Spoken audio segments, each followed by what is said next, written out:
Hello everyone, and today I'm going to give you a review of this 2007 Audi Q7.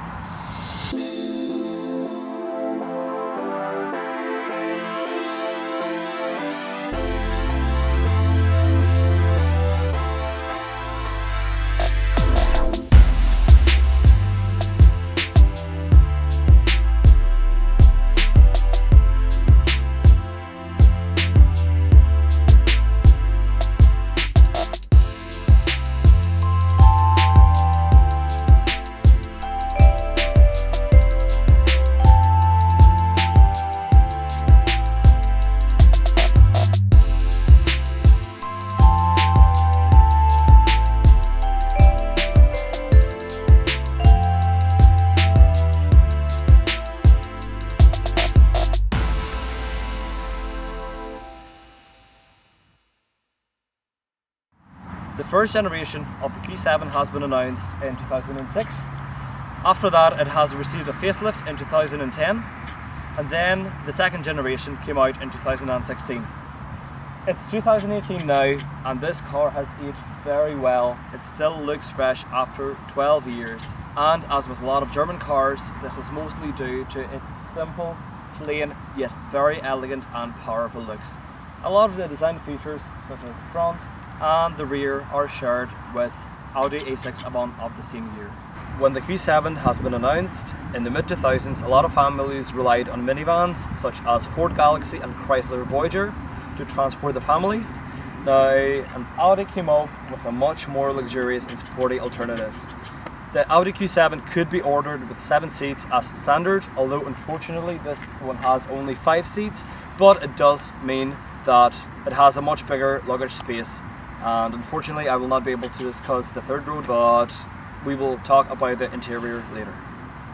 In the front we have Audi's signature LED daytime running lights along with xenon headlights, which are bi-xenon, which means that the high beam is integrated within the lens. The hazard lights are LED as well, and they look real nice. Under the bonnet we find the V6 3-litre turbo diesel engine, which is good for 240 horsepower and 550 newton meters of torque. Now, the Q7 could also be optioned with a 3.6 and a 4.2 petrols, V6 and a V8 respectively, and a 4.2 V8 diesel, as well as a range-topping 6-litre V12 diesel. The transmission is a 6-speed automatic, and it delivers the power to all 4 wheels through Audi's Quattro, which is a permanent 4-wheel drive system. The Q7 boasts a locking central differential and adaptive air suspension, which does help in off-road use, although it does lack a transfer case as it was not designed for any serious off-roading, and more on that topic later. The interior is a black leather and aluminium one. And as expected for a full-size SUV, everything is laid out very comfortably, everything's within a reach and very clearly labelled. The first thing that I noticed when I first drove this car was that everything has a button for it. There's nothing mechanical, nothing manual. You're in an Audi Q7. For example, do you want to open the glove box? There's no handles or anything here. You simply press the button and it opens. You want to open the fuel door or the boot. Perfect. There is your buttons right here. You want to do anything, it's all electronic.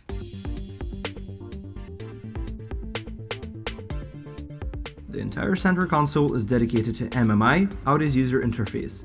It can be used to control the 4-zone climate control, navigation, as well as radio, which plays through Bose speakers.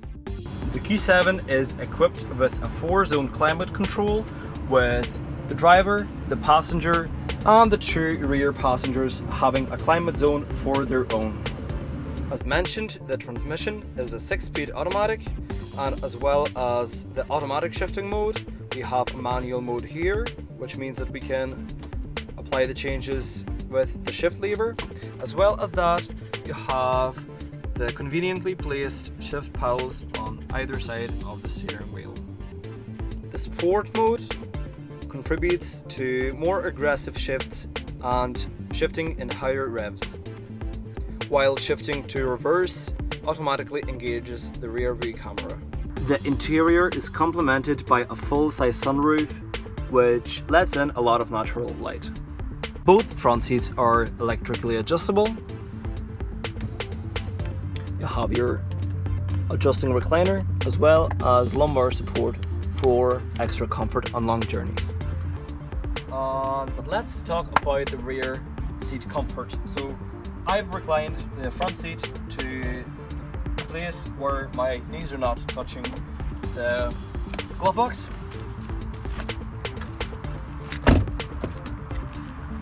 And as you can see, there is still plenty of space in the back.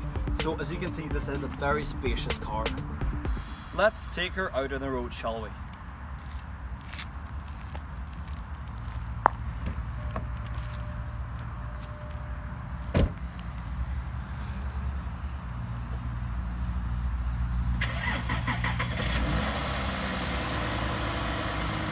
Okay, let's get moving.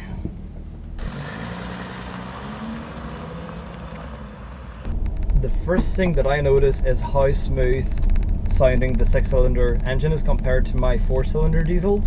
There's no vibration as such, but it's just a lot smoother and nicer. It even sounds nicer. You have your V6 exhaust note whenever you floor it. Speaking of flooring it, oh man, this is nice. This car is fast. I mean, the 240 horsepower 3-litre diesel is the smallest engine you can get, but it is more than enough. I mean, I definitely would love to try the 4.2 V8, but I think it is enough. I mean,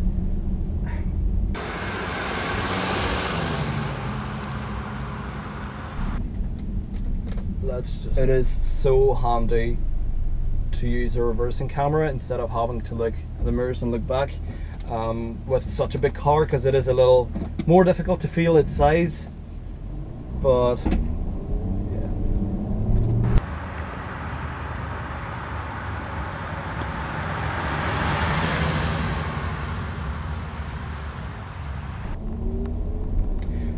yeah, one thing that bothers me though is the fact that it is a little slow to get going from 0. So what I mean is that from the time that you press the pedal to the time that this car is moving does take a split second. And the transmission is not only slow in this sense, with the manual shifting, it is a little disappointing. Obviously, it's not a dual clutch transmission where it'll shift instantly. But for example, okay, I'm driving, it's the 3rd gear, and I upshift, and it's only in 4th gear now. I'm in 4th gear, and I upshift, and I upshift, and it's only in 5th gear now. So it is a little slow. I'll let this BMW pass.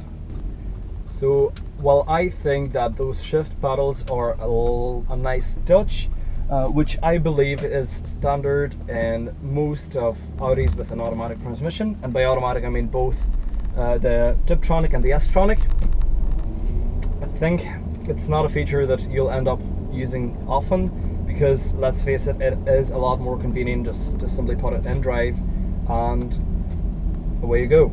I mean, if you want to feel more engagement with the car, I think it is a little better just to buy a Tiptronic car, or if it's available, just get a manual one.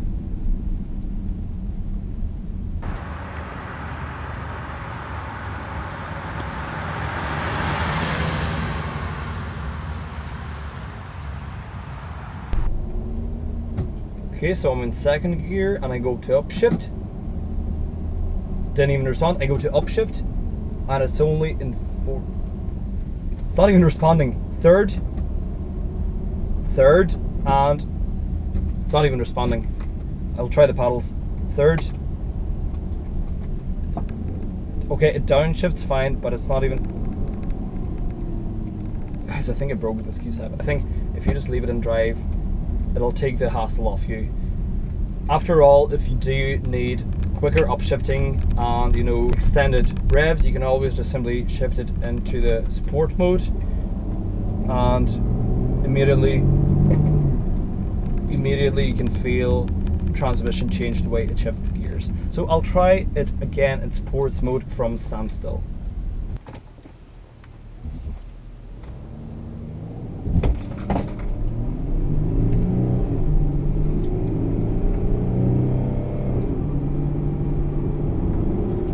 Okay, so this car definitely is quick, but it's not like the sports mode does a massive load of difference to the way it shifts. I mean, you can still feel it's on automatic with a conventional torque converter. Okay, so it rides nice on the road, you know, it sticks well. Obviously you have the Quattro, and its suspension is soft, but at the same time it doesn't contribute to a lot of body roll. So yeah, it's nice on the road, but one thing I want to know is how good it will go off the road.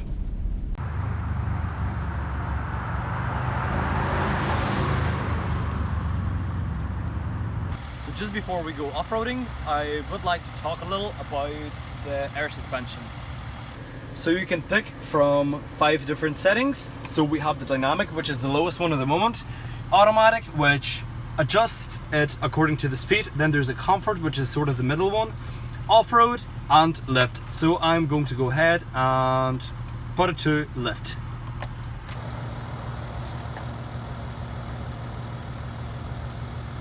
Let's go.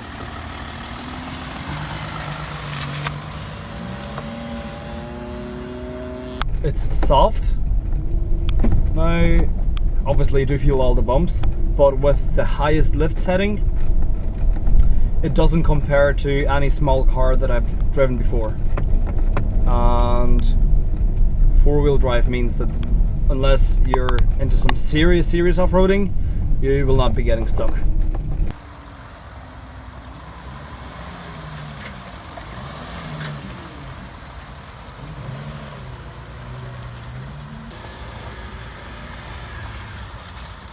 Oh man, I've actually never went proper off-roading ever in a 4-wheel drive SUV, and you know what, I'm having fun. I mean, there's the field with terrain and everything, and it just goes right through it like a hot knife through butter.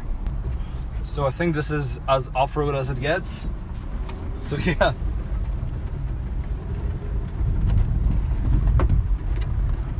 You know what, to be honest, I don't think anything can stand in the way of this car.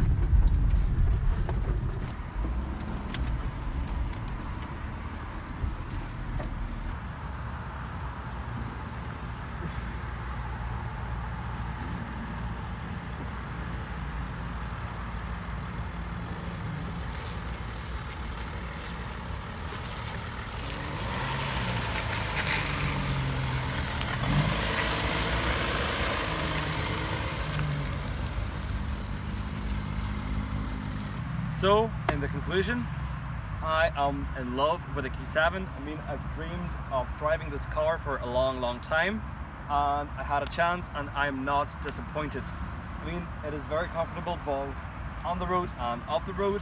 The interior is amazing, and I mean, look at it. It looks like a beast.